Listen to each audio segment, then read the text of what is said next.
Good afternoon all. So today we are going to discuss about the last portion of the testing of disinfectants, surface time kill test. In this test, a 24-hour nutrient broth culture is prepared. And from this, a volume of microbial culture that is 0.010 ml to 0.020 ml. These are placed at the microbial culture between this range are placed onto the center of each of a number of sterile test surfaces. So these are placed on the number of sterile test surfaces, and this inoculum can be spread over a sterile test surface in a circular pattern in order to achieve uniform coverage with test organism if desired. In order to measure the initial microbial concentration, one or more untreated inoculated test surfaces are harvested. Then the microorganisms are enumerated, and in the rest of the other test surfaces, those are treated with disinfectant, and each of the test surfaces are incubated for a different length of time with the addition of disinfectant.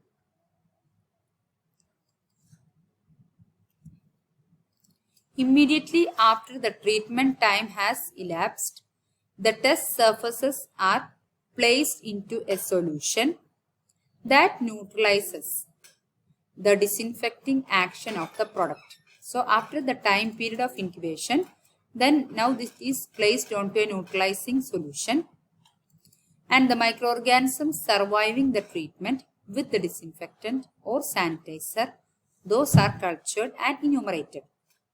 And the results of this test is the time kill study are tabulated and reported, usually by charting microbial concentration on the test surface as a function of treatment time with the disinfectant or sanitizer. Next is in-use test. It is a simple to use test which was described by Maurer in 1985 that can be used in hospitals and laboratories to detect contamination of disinfectant.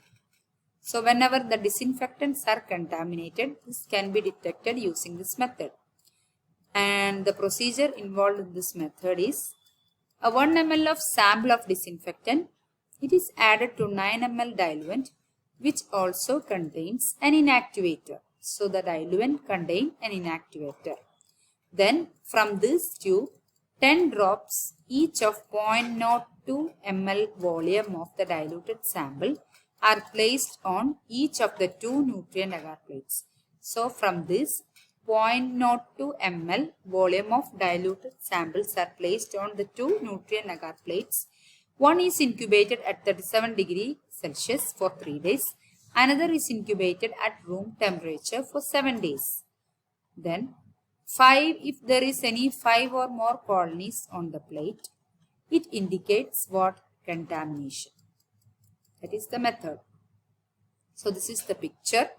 1 ml of disinfectant to 9 ml sterile broth with disinfectant inactivator by placing 10 drops on each of the two plates incubated at 37 degrees Celsius. One plate, another plate at 7 days. Growth more than 5 plus colonies on either plate indicates contamination. Next is British Standard Test for Quaternary Ammonium Compounds. This test was initially described in 1960 to distinguish bactericidal action from the high level of bacteriostatic activity, which is characteristic of this quaternary ammonium compounds. So this test is also applicable to other bactericides such as chlorhexidine and synthetic phenols too.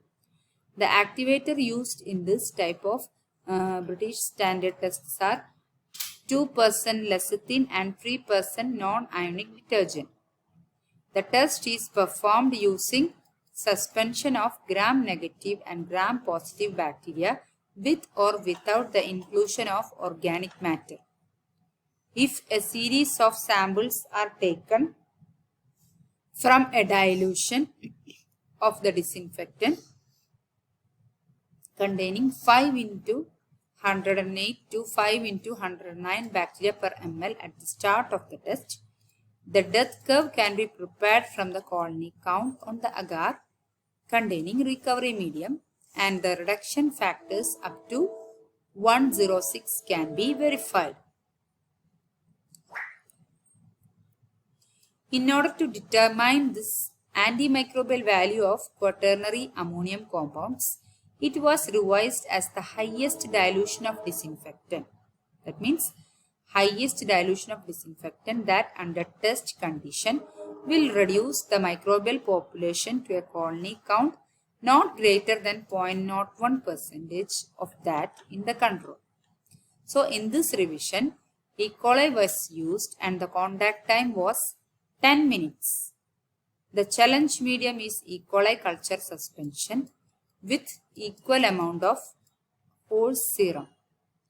1 ml of challenge is added to 9 ml of each dilution of the disinfectant along with 2 control tubes containing diluent alone. In this method, at the end of the exposure period, 1 ml each of the mixture. It is added to 9 ml of inactivator and the surviving bacteria can be counted and the colony forming units of the agar plate can be determined. So this is the British standard tests for quaternary ammonium compounds. Next is the different testing schemes. This antimicrobial efficiency of the disinfectant is examined at 3 stages of testing. The first phase concerns laboratory test in which it is verified whether a chemical compound or a preparation possesses antimicrobial activity. For these preliminary screening tests, essentially quantitative suspension tests are considered. The second stage is still carried out in the laboratory, but in conditions simulating real life conditions. So the first screening test is quantitative suspension test. Second test is conducted in the laboratory but in conditions simulating real life. Not disinfectants but disinfection procedures are examined. It is determined in the practical test in which conditions and at which use dilution after a given contact time the preparation is active. The third phase comprises field test or pilot studies and the variant of in-use test. In this test, it is verified whether after a normal period of use, germs in the disinfectant solution are still used. Most studied are the bactericidal tests in which activity towards vegetative bacteria is examined. Then AOAC has schedules that are applicable for the fungi and yeast too, for mycobacteria and for viruses and for the spores of bacteria. A bactericidal test must include the following sequence of tests. That is, the test organism is exposed to a suitable concentration of disinfectant. So this is about the bactericidal test. And the test organism exposed to a suitable concentration of disinfectant. Samples are taken at specified times and they are added immediately to the diluent or culture medium containing appropriate disinfectant inactivator. Then the treated samples are cultured for surviving microorganism.